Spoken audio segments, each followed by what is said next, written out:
one thing I really like about this show is the fact that it shows so much of what life was like back kind of like in that era and how it's kind of different now. Like there are certain references. And I wanted to know, how do you think that that will impact people today going through like a lot of this similar things? Like, how do you think it will influence people and maybe help them through?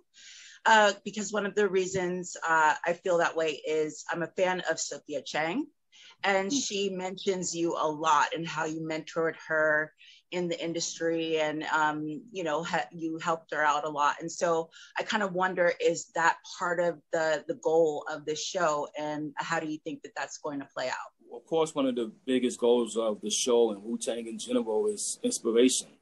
You know, something inspired me, so I got to strive to inspire back.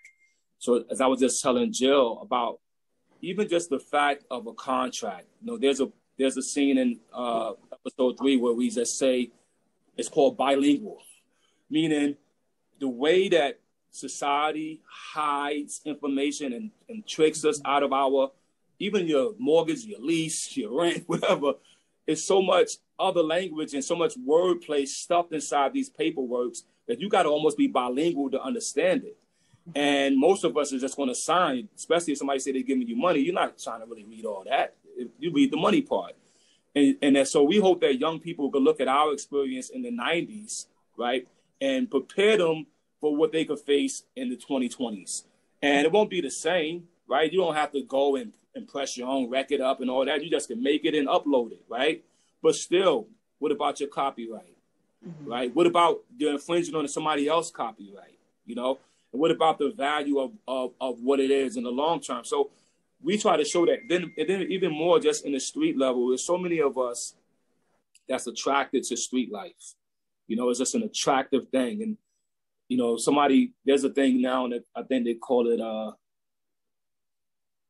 I'm not going to say the word, but it's a genetic thing that says that some genetics are basically from the trauma of our past, it genetically alters you, and we're living out that genetic alteration.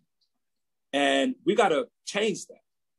You know, we always see, you know, Mario Van Peebles was pointing this out to me. So Mario is a producer on this season. He's also directed maybe 3 episodes, and he did a great job. But he pointed out to me, because he works on a lot of things, that Liz, this show, I'm loving working with you, man, because we're seeing Black men figure it out and come together. We're seeing young men figure it out and come together. And that's something that we don't see a lot of. And he said, I'm happy to be a part of that. And I didn't think about it in that way, because he's, you know, look at Nino Brown. He was all about Nino Brown. You know what I mean? He said, but this is like guys putting things to the side and coming together. He felt it was very healthy. So I hope that it does inspire positivity. Thank you. And I think it will. It has that feel to it. Thanks, Nancy.